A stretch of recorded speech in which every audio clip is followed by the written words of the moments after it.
नमस्कार। दृष्टि इंस्टीट्यूट की ओर से आप सभी का एक बार फिर से स्वागत। मैं धर्मेंद्र चौधरी और आप देख रहे हैं प्लेसेस इन न्यूज़। आज प्लेसेस इन न्यूज़ की इस कड़ी में देखेंगे सितंबर 2025 में वे स्थान जो चर्चा में रहे।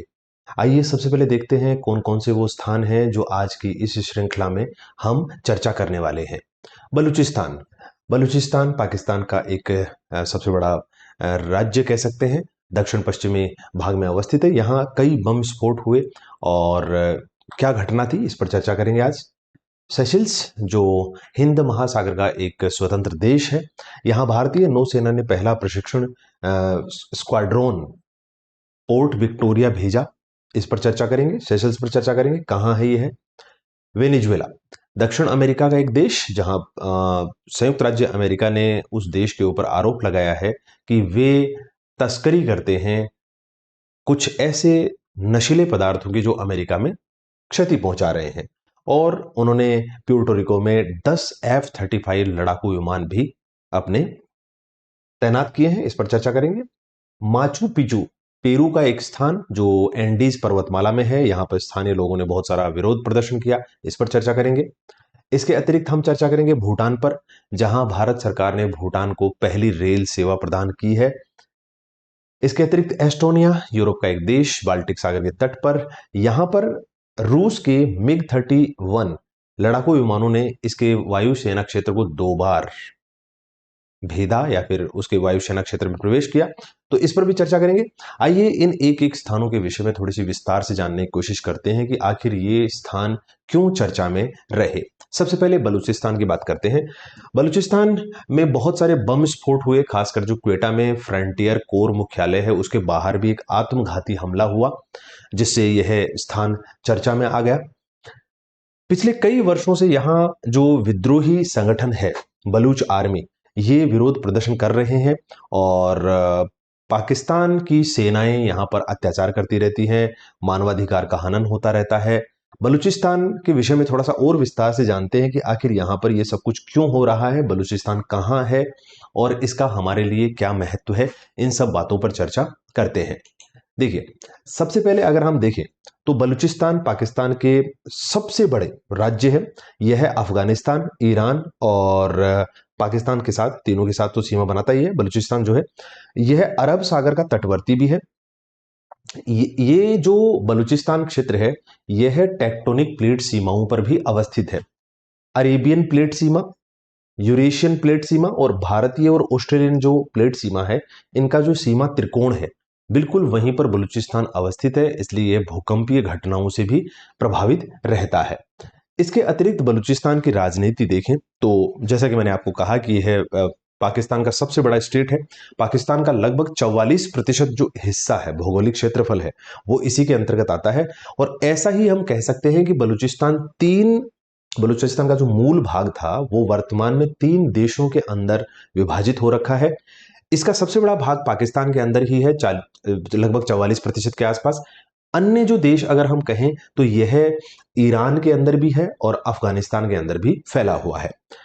यहां पर सुलेमान, किरथर और मकरान जैसी पर्वत श्रृंखलाएं अवस्थित हैं।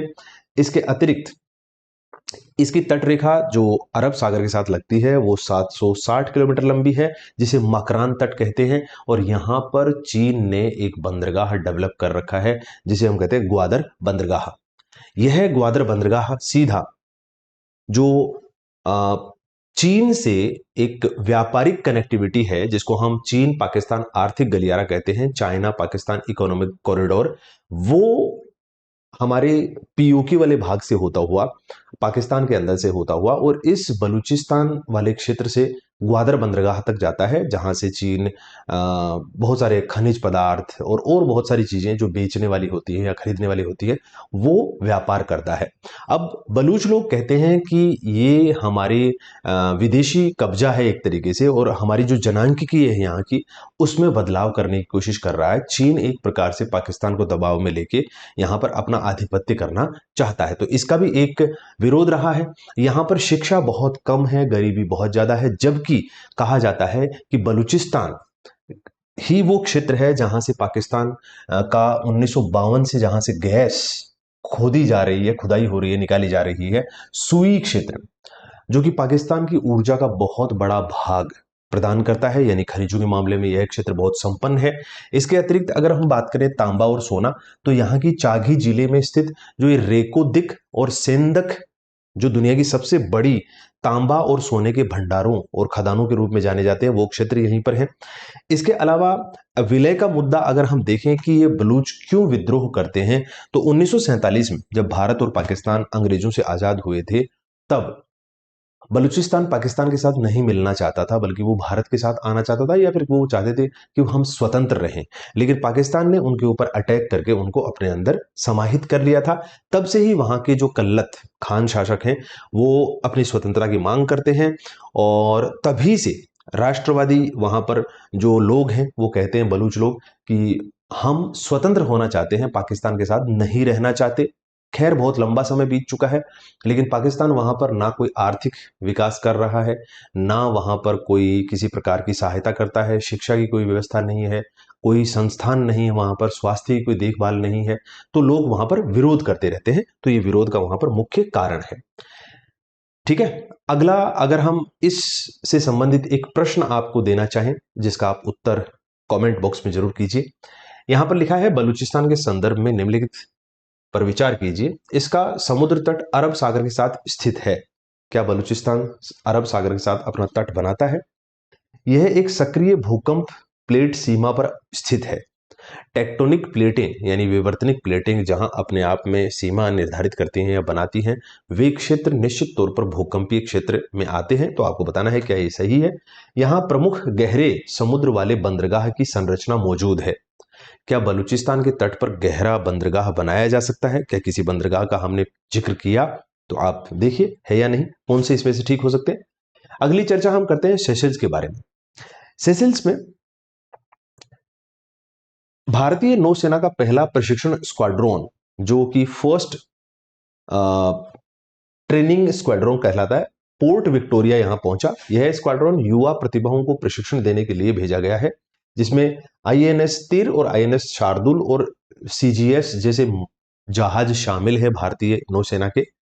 यह तैनाती हिंद महासागर क्षेत्र में एक लंबी अवधि की प्रशिक्षण यात्रा का हिस्सा थी, जिसका उद्देश्य रक्षा और सुरक्षा के क्षेत्र में दोनों देशों के बीच सहयोग को बढ़ावा देना है। सेशल्स को अगर हम देखें तो बड़ा ही स्ट्रेटेजिक यानी रणनीतिक क्षेत्र है वहां पर, दक्षिणी हिंद महासागर के अंदर।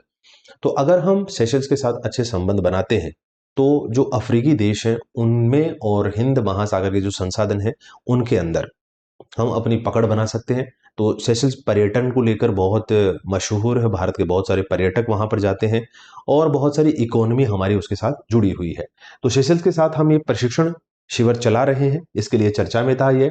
सेशल्स कहाँ है? तो आप सेशल्स को मेडागास्कर के उत्तर में देख सकते हैं, बहुत सारे द्वीप हैं यहाँ पर। इसके पश्चिम में अगर कुछ देश देखना चाहें तो सेशल्स के पश्चिम में तंजानिया और ये कोमोरोस देश, तो खैर इसी के पास में द्वीपीय देश है।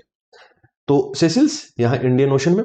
सेशल्स के बारे में कुछ और चर्चा करना चाहें तो ये दुनिया के एकमात्र ऐसे द्वीप हैं जो समुद्र के बीच में स्थित होने के बावजूद भी ग्रेनाइट चट्टानों से बने हुए हैं। ये द्वीप प्राचीन महाद्वीपीय गोंडवाना लैंड के अवशेष माने जाते हैं।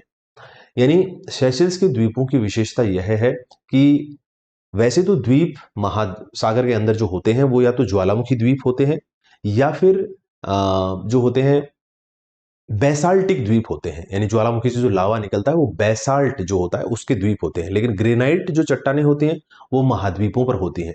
तो ये बड़ा ही चौंकाने वाला तथ्य है कि महासागरों के बीच में ग्रेनाइट से बने हुए द्वीप कैसे अवस्थित हैं। तब पता चलता है कि भारतीय प्लेट जब एंटार्क्टिका के यहाँ से पेंजिया से टूटकर, गोंडवाना लैंड से टूटकर उत्तर उत्तर पूर्व की ओर आगे बढ़ रही थी, उसी समय गोंडवाना लैंड का ही जो भाग था वो टूटा और उसके कुछ हिस्से समुद्र के बीच में छूट गए, यानी डूबे नहीं, समुद्र से तो ऊपर थे। तो वो ही द्वीप के रूप में हमें दिखाई देते हैं, जैसे मेडागास्कर है, ये सेशल्स के द्वीप हैं, बहुत सारे द्वीप, सारे द्वीप तो नहीं, यहाँ ज्वालामुखी द्वीप भी हैं। तो गोंडवाना लैंड के भाग हैं। यहां पर कैल्शियम कार्बोनेट से बने हुए मूंगा द्वीप भी हैं, और यहां पर जो ये अल्डब्रा अटोल है, तो अल्डब्रा अटोल दुनिया का दूसरा सबसे बड़ा अटोल है। अटोल का मतलब होता है एक ऐसा द्वीप जो मूंगे की चट्टान या कोराल से बना हुआ हो और काफी बड़ा हो और बीच में उसके पानी भी हो, ऐसे एक घोड़े की नाल जैसा बना हुआ होता है और बीच में गड्ढा होता है ऐसे, और उसमें पानी भरा हुआ होता है, और यहां पर एक उथली हुई लेगून भी है। तो इसका नाम जरूर याद रखना, अल्डब्रा अटोल। ये कहां है? सेसिल्स के अंदर है।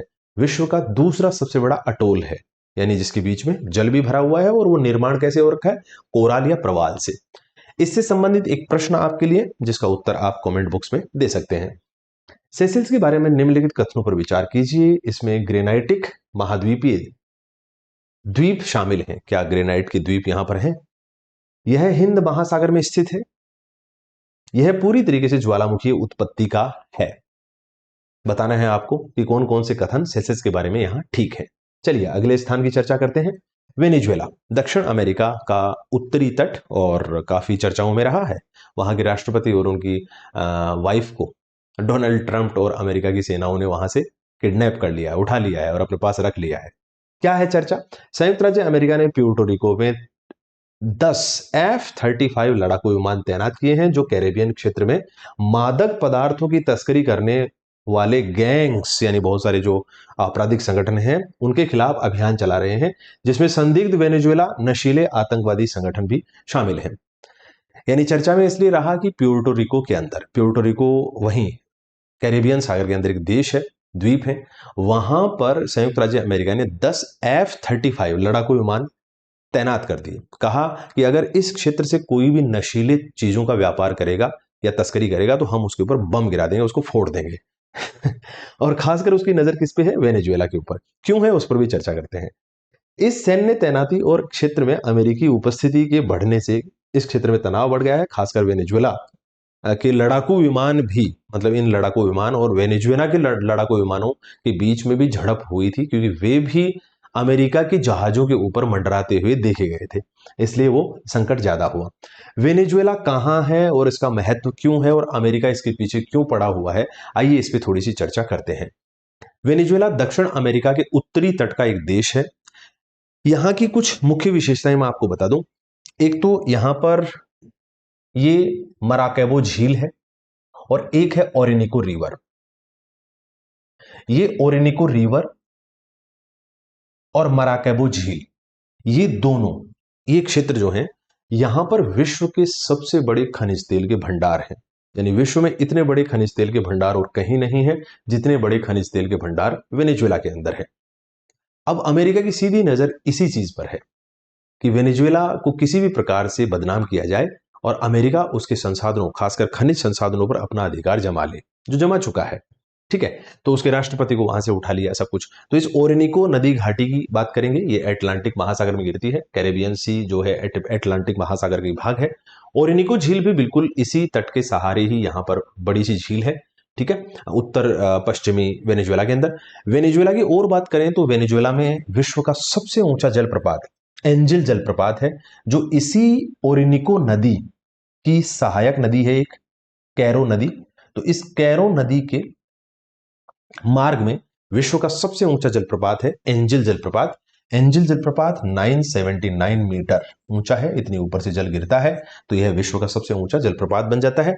यहीं पर गुयाना हाईलैंड से, तो इसका संबंध आप जरूर याद रखना कि गुयाना उच्च भूमि के ऊपर बहने वाली कैरो नदी, जो कि ओरिनिको नदी की सहायक नदी है, उसके मार्ग में है विश्व का सबसे ऊंचा जलप्रपात एंजिल जलप्रपात। इसके अतिरिक्त यहां पर वेनेजुएला में ही सवाना घास के मैदान हैं, जिनको हम कहते हैं लानोस। लानोस घास के मैदान, जैसे ब्राजील के अंदर है कैंपोस, जैसे सूडान के अंदर है सवाना। ठीक है, तो वैसे ही यहां पर लानोस घास के मैदान है। तो इस तरीके से वेनेजुएला के बारे में हम याद रख सकते हैं। देखिए यहां पर कुछ प्रश्न है। वेनेजुएला के संदर्भ में निम्नलिखित कथनों पर विचार कीजिए। ओरिनिको नदी अटलांटिक महासागर में बहती है, आपको बताना है सही क्या है इसमें से। लानोस क्षेत्र को मौसमी घास के मैदानों के लिए जाना जाता है। वेनेजुएला पूरी तरीके से अमेजन बेसिन में स्थित है। अमेजन बेसिन, अमेजन जो दुनिया की सबसे बड़ी नदी है, कहां बहती है? मूल रूप से ब्राजील में। क्या वेनेजुएला भी अमेजन नदी बेसिन के अंतर्गत आता है? क्या हमने चर्चा की? बताइए, आप कमेंट बॉक्स में उत्तर दीजिए। अगला स्थान है Machu Picchu. Machu Picchu Peru का एक बहुत पुराना ऐतिहासिक स्थान है। ये चर्चा में इसलिए रहा क्योंकि यहाँ के स्थानीय निवासियों ने विरोध प्रदर्शन किया और पुलिस के साथ भी इनकी झड़पें हुई, और जिसके कारण काफी बड़ा वहां पर विवाद खड़ा हो गया। इंका, वहां पर एक किला है, उसके पास में एक ट्रेन स्टेशन है, उससे इस विरोध के कारण 1600 पर्यटकों को बाहर भी निकालना पड़ा, बचा के निकालना पड़ा, रेस्क्यू करना पड़ा। विरोध तब शुरू हुआ जब स्थानीय लोगों ने नई बस सेवा के लिए ऑपरेटर चुनने की प्रक्रिया में अपना प्रतिनिधित्व मांगा, क्योंकि पहले वाली कंपनी का 30 साल का अनुबंध समाप्त हो चुका था। स्थानीय लोगों ने कहा कि अगर यहां पर बसों के लिए नए ऑपरेटर नियुक्त करने हैं तो उसमें स्थानीय लोगों की भागीदारी होनी चाहिए। आरक्षण जैसी ही बात वहां पर चल रही थी। खैर, ये बात हमारे लिए महत्वपूर्ण नहीं है, हम थोड़ा सा और आगे बढ़ते हैं कि ये माचू पिचू क्या है और कहां है। एंडीज पर्वत यहां से निकलता है, चिली में, पेरू में, इक्वेडोर में, बोलीविया, कोलंबिया, यहां सब कुछ। विश्व का सबसे लंबी पर्वत श्रृंखला है दक्षिण अमेरिका के पश्चिमी तट के साथ साथ एंडीज। तो उसी के ढलानों के ऊपर, पश्चिमी ढलानों के ऊपर या पूर्वी ढलानों के ऊपर आप माचू पिचू को देख सकते हैं। माचू पिचू दक्षिण अमेरिका में पेरू देश में स्थित है। यह समुद्र तल से लगभग 2430 मीटर की ऊंचाई पर एंडीज पर्वतमाला के पूर्वी ढलानों पर अवस्थित है। यह सक्रिय भूवैज्ञानिक प्रक्रियाओं और खड़ी ढलानों वाले क्षेत्र में स्थित है। ठीक है, 2 विवर्तनिक भ्रंशों के ऊपर स्थित है और यहां खड़ी ढलान और भारी वर्षा और भूस्खलन की संभावना भी यहां पर लगातार बनी रहती है, क्योंकि भारी वर्षा होती है, ढलान तेज है। अमेजन नदी को भी वहां से जल मिलता है। पेरू क्षेत्र से ही अमेजन, जो विश्व की सबसे बड़ी नदी है, विशालकाय नदी है, सबसे बड़ी नदी, उसको उसका उद्गम माना जाता है। ठीक है, तो ये, और साथ ही साथ यहां माचू पिचू का निर्माण जो है इंका सभ्यता, याद रखिए, इंका सभ्यता है जिसने इस माचू पिचू को निर्माण किया था, बनाया था। 15वीं शताब्दी यानी 1450 ईस्वी के आसपास इस माचू पिचू का निर्माण हुआ। तो काफी ऐतिहासिक नगर है, बहुत अच्छी संरचनाएं बनी हुई हैं यहां पर। याद रखिए, इंका लोगों ने पत्थरों के बिना, यानी जो पत्थरों यानी बिना गारे के, पत्थरों से ही केवल, गारे के बिना ऐसे निर्माण किए हैं जो आज भी लोग वहां देखने जाते हैं। तकनीक जो है वो असलार मेशनरी कहलाती है, और ये इसलिए किया गया कि भारी वर्षा से गारा पिघल ना जाए, बह ना जाए, तब भी बिल्डिंग बची रहे, और साथ ही साथ बहुत बड़ा भूकंप आए तब भी वो स्थिर रहे वहां पर, क्योंकि भूकंपीय जोन तो है ही, जो प्रशांत महासागर अग्नि वलय है उसके अंतर्गत आता है माचू पिचू। आइए इससे संबंधित देखते हैं एक प्रश्न। माचू पिचू के संदर्भ में निम्नलिखित कथनों पर विचार कीजिए। यह एंडीज पर्वत श्रृंखला में स्थित है, बताइए आप, है या नहीं। यह सक्रिय भूवैज्ञानिक प्रक्रियाओं और खड़ी ढलानों वाले क्षेत्र में स्थित है, बताना आपको ऐसा है या नहीं। इसे माया सभ्यता द्वारा बनाया गया था, क्या इसे माया सभ्यता द्वारा बनाया गया था या मैंने कुछ और शब्द प्रयोग किया, तो बताइए इनमें से क्या क्या सही कथन है। आइए अगले स्थान के बारे में चर्चा करते हैं, वो है भूटान। भूटान समाचारों में इसलिए रहा क्योंकि भारत सरकार ने प्रस्तावित 69 किलोमीटर लंबी कोकराझार गेलेफू रेल लाइन इसको विशेष रूप से प्रदान की है, यानी भूटान के लिए पहली रेल कनेक्टिविटी प्रदान कर दी है भारत सरकार ने, जो कि सीमा पार संबंध या कनेक्टिविटी, संपर्क सुधारने के लिए, सामाजिक आर्थिक विकास के लिए, भूटान का सामाजिक आर्थिक विकास हो सके, क्योंकि ट्रक बसेज से जो सामान भेजना होता है वो सारा नहीं जा सकता। ट्रेन अगर वहां तक पहुंचती है, रेलवे लाइन पहुंचती है, तो बहुत सारा सामान बहुत आसानी से वहां पर पहुंच जाता है। ठीक है, और भारत भूटान का द्विपक्षीय जो संबंध है उसको भी हम बेहतर करना चाहते हैं, क्योंकि चीन भी लगातार नेपाल और भूटान के अंदर अपना हस्तक्षेप करता है, तो हम चाहते हैं कि हम वहां पर बने रहें, ना कि चीन बीच में आए। अब ये कोकराझार और ये गेलेफू कहाँ है आप देख लीजिए। कोकराझार असम का एक स्थान है जो भूटान की सीमा से थोड़ा सा भारत की ओर है, और ये गोलेफू भूटान के अंदर है निश्चित तौर पर। हम चाहते हैं कि भूटान के साथ हमारी कनेक्टिविटी अच्छी रहे, क्योंकि भूटान की दूसरी ओर है चीन, और यहां एक बहुत ही संकरा सा गलियारा है जिसको हम कहते हैं सिलीगुड़ी कॉरिडोर। ये सिलीगुड़ी कॉरिडोर जो है, इसको चिकन नेक भी कहा जाता है, चिकन नेक ये वाला क्षेत्र है। तो यह नेपाल और बांग्लादेश के बीच में बहुत ही संकरा सा क्षेत्र है, यहां से हम जाएं और भूटान के साथ अच्छा संपर्क हो, तो चीन का जो दबदबा है, जैसे डोकलाम क्षेत्र है यहां पर, तो चीन का दबदबा यहां पर विवाद करता रहता है चाइना, वो चाहता है कि हम इस चिकन नेक को हटा दें, यानी भूटान उसके पक्ष में चला जाए, चीन के पक्ष में, तो भारत से इसके संबंध कमजोर हो जाएंगे और भारत के उत्तर पूर्वी राज्यों को भारत से अलग किया जा सकता है। यह चीन की प्लानिंग है, लेकिन हम चाहते हैं कि हम जितना हो सके उतना भूटान के साथ अच्छा संबंध बनाए। ठीक है, भूटान पूर्वी हिमालय के अंतर्गत अवस्थित है और दुनिया का बेहतरीन पर्यावरण है यहां पर। ऊंची हिमालयी चोटियां हैं, मध्यम ऊंचाई वाली, कई सारे ग्लेशियर हैं यहाँ पर, और प्राकृतिक वनस्पति बहुत ही शानदार है, रमणीय स्थान है। इसको बिजली चमकने और बादल गरजने वाला देश यानी थंडर स्टॉर्म कंट्री कहा जाता है। आइए इससे संबंधित भी एक प्रश्न देखते हैं। देखिए, ब्रह्मपुत्र नदी इसके दक्षिण में बहती है और बहुत सारी नदियां हैं, जैसे संकोश नदी है और ये कुरु नदी है।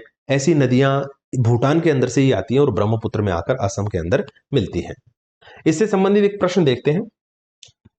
भूटान के संदर्भ में निम्नलिखित कथनों पर विचार कीजिए। यह पूरी तरह से पूर्वी हिमालय में स्थित है, आपको बताना है ऐसा है या नहीं। इसके अतिरिक्त इसकी नदियां ब्रह्मपुत्र नदी प्रणाली का हिस्सा हैं, क्या है या नहीं।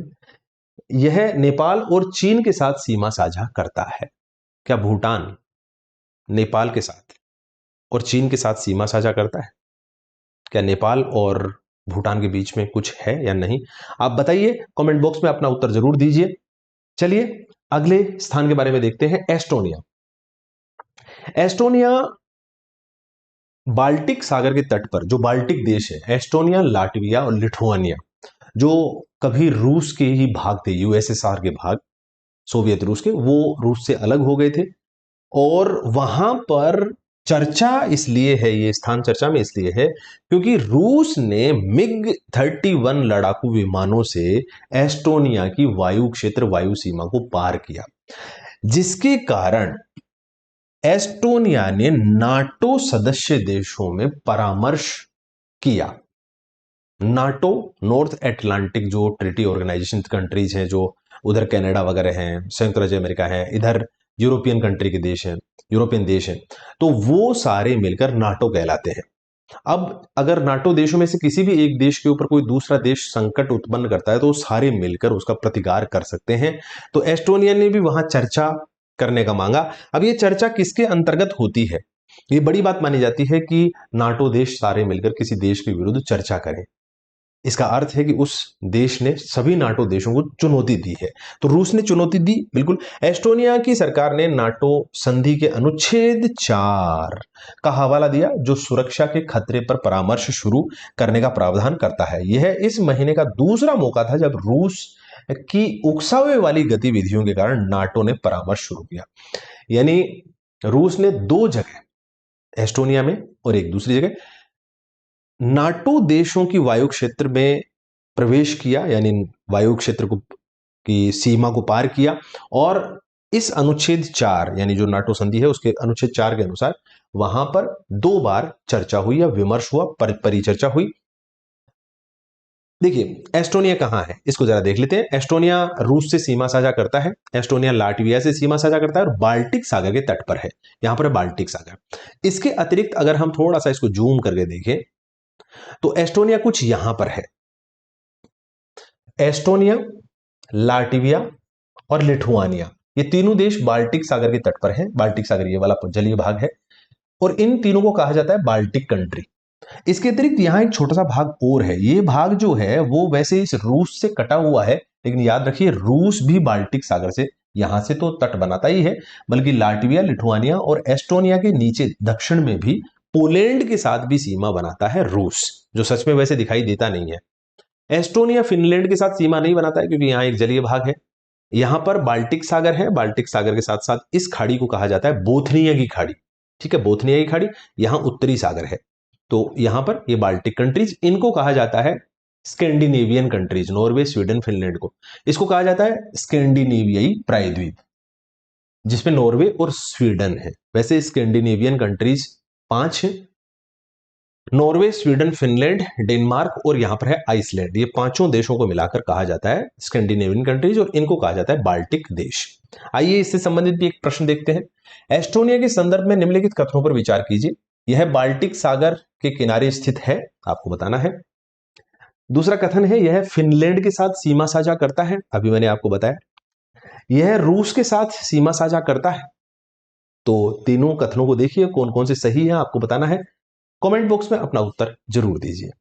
ठीक है, तो ये थी आज की चर्चा, या फिर कहें कि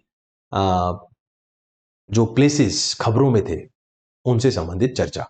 अगले प्लेसेस इन न्यूज कार्यक्रम में फिर से मैं प्रस्तुत होऊंगा। तब तक आप अपना ख्याल रखिए। मेरी ओर से आप सभी को नमस्कार। अब एग्जाम की तैयारी को और बेहतर करने के लिए हमारे चैनल को लाइक, शेयर और सब्सक्राइब करना ना भूलें।